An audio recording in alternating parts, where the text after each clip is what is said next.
Assalamualaikum warahmatullahi wabarakatuh. Jadi kali ini penulis mau bahas soal suspensi. Apa emang kalau motor dengan satu suspensi itu lebih tidak stabil daripada yang dua suspensi? Ya, terutama untuk motor matic ya. Motor matic itu ada single suspension, ada yang double suspension. Jadi untuk contoh itu orang ya sering membandingkan antara motor matic murah dengan motor matic mahal. Jadi motor matic murah itu kan sering suspensinya cuma sebelah, sementara motor matic mahal suspensinya ganda kiri kanan. Nah, orang itu entah kenapa nyontohnya pakai itu ya kalau ngomong soal single suspension sama double suspension. Padahal ya ada contoh lain lagi, yaitu motor laki. Di motor laki kan ada sih ya yang single suspension, malah dianggap kelasnya lebih mewah daripada yang double suspension. Kenyataannya seperti itu. Motor-motor laki yang harganya mahal itu lebih sering suspensinya cuma satu. Justru suspensi dua itu adalah kelas murah ya. Ya, ini sesuatu yang unik ya. Nah, untuk motor lagi sendiri kebanyakan malah dimodif itu jadi single suspension ya. Kalau yang penulis tahu gitu, dibuat jadi suspensi cuma satu. Sementara kalau yang ya kelas motor matic dibuat jadi double, jadi dua.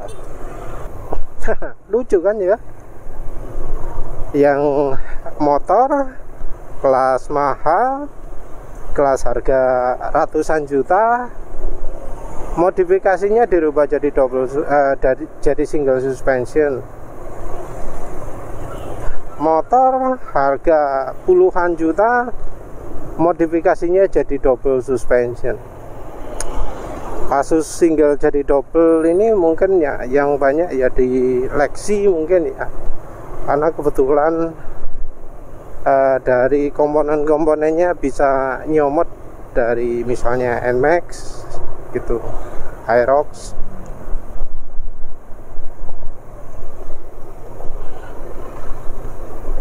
Nah, sebenarnya mana sih suspensi yang lebih lebih stabil, lebih kokoh, lebih aman gitu? Kalau dari pengalaman ya, dari yang penulis rasakan, gak kroso ya bedanya ya. Jadi ketika penulis ini dari NMAX pindah ke Beat, pindah ke X2, gak kroso beda kestabilannya itu.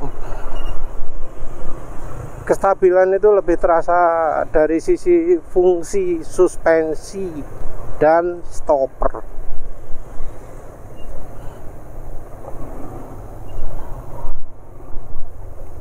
Jadi ketidakstabilan itu ya penulis lebih merasakan dari stopper ya. Kalau yang Beat, Next 2 ya penulis jarang bawa motornya, jadi nggak bisa merasakan. Tapi dari NMAX ini ya, yang suspensinya dua, yang kalau penulis nyetel preload itu penulis pakai penggaris ya, untuk meyakinkan bahwa ya preloadnya sama. Jadi penulis nggak pakai berapa banyak jumlah putarannya, tapi penulis pakai penggaris mengukur panjang pernya itu sama atau enggak. Jadi penulis usahakan antara kiri dan kanan itu panjang pernya itu sama. Panjang per itu kan bisa dirubah pakai setelan preload. Nah, itu yang penulis samakan. Nah, dengan panjang yang sama itu kan ya pastinya yang namanya suspensi motor penulis itu betul-betul berimbang kan, betul-betul simetris ya, betul-betul pas kiri kanan nih. Nah, itu ya penulis nggak merasakan ya yang namanya ketidakkeseimbangan itu kecuali penulis lepas stopper. Jadi pernah ada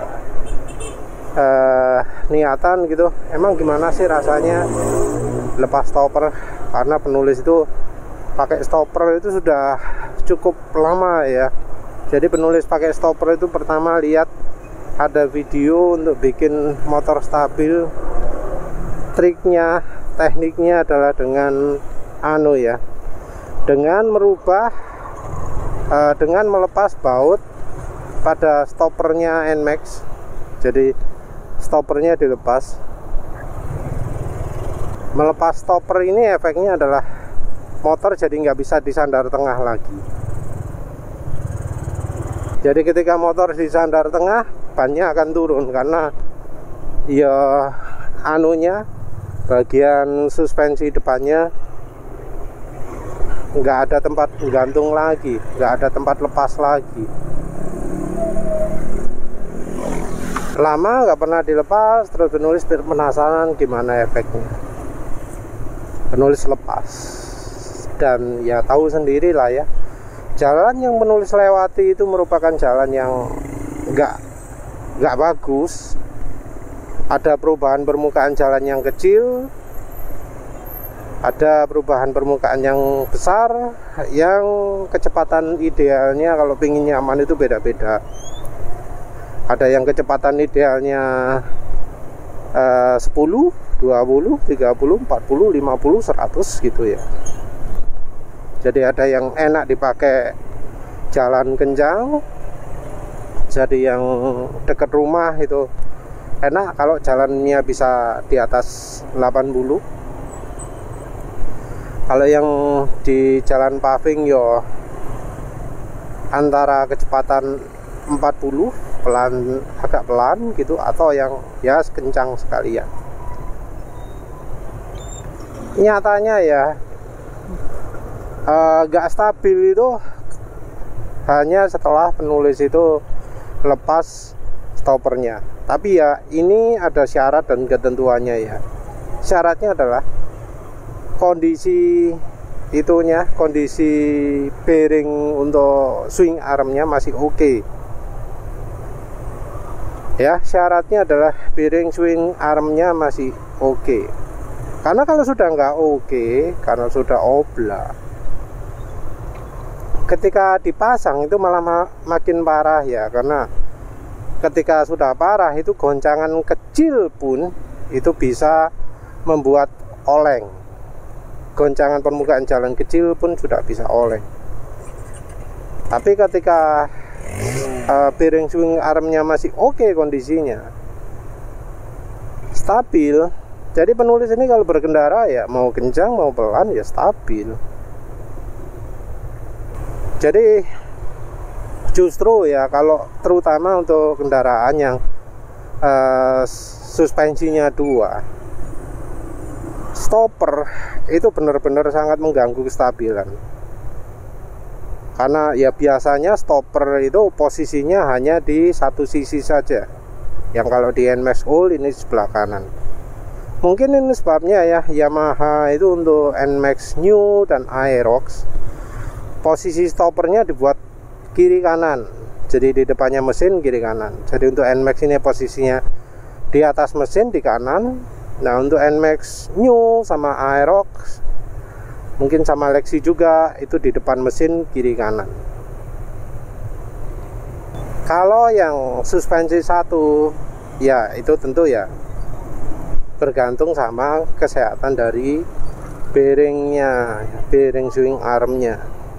Dan selama ini penulis nggak pernah ya menemui masalah itu ya, terutama karena motor-motor yang penulis pakai itu suspensinya empuk ya, gak keras. Terus sekarang juga stoppernya juga sudah dimatikan. Jadi kalau untuk motor Matic single itu stoppernya biasanya ada di depan, bukan di atas mesin ya. Kalau Honda Beat yang baru, Honda Matic 115cc yang baru itu posisinya jadi di atas. Juga Honda yang 160 posisinya jadi di atas kiri. Nah, ini juga jadi sumber masalah ya yang di Honda baru ini ya, di Honda 160. Kan cuma satu. Sementara itu ketika jalan ya, terutama ketika lewat jalan yang seperti biasa penulis lewati, guncangannya cukup besar. Itu sentakannya bisa sangat luar biasa.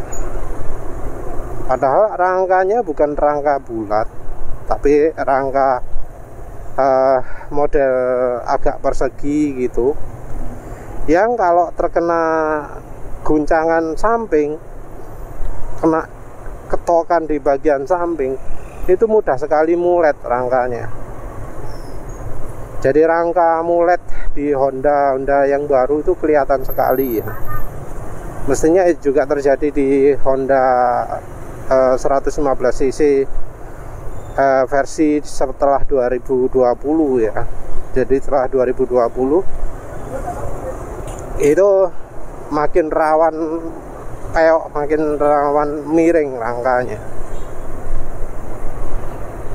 Kalau yang kelas 115 cc yang miring depannya, kalau kelas 160 cc yang miring belakangnya. Jadi kalau lihat ada plat nomor miring, nah itu salah satunya ya karena itu, karena memang motornya desainnya nggak cocok untuk jalan yang nggak rata ya. Jadi cuma cocok yang jalan super datar ya. Kalau jalannya nggak datar ya, permukaannya kayak ya seperti bisa dilihat sendiri yo, nggak akan lah bisa bagus, nggak akan bisa tetap mulus rangkanya. Ya intinya ya, yang namanya suspensi single atau double itu ya tergantung dari motornya sendiri. Kalau kondisinya sehat ya stabil kok. Penulis pakai yang single suspension no problem. Dipakai kencang, pakai pelan, pakai tikungan kencang, tikungan pelan, you no problem, stabil. Kalau itu tikungannya bergelombang tetap stabil ya, tergantung dari desainnya. Kalau stoppernya sudah diganjel, bisa dipastikan itu lebih stabil ya daripada kalau stoppernya belum diganjel. Ya karena penulis juga sudah merasakan motor yang belum ada stoppernya, yaitu Suzuki Spin. Suzuki Spin itu belum pakai stopper, nyaman. Jadi itu ya kuncinya ya, stopper diganjel itu pasti akan stabil, tapi ya tentu kondisi lakernya, kondisi bearing swing armnya masih normal. Ya wis itu saja. Terima kasih sudah menonton. Assalamualaikum warahmatullahi wabarakatuh.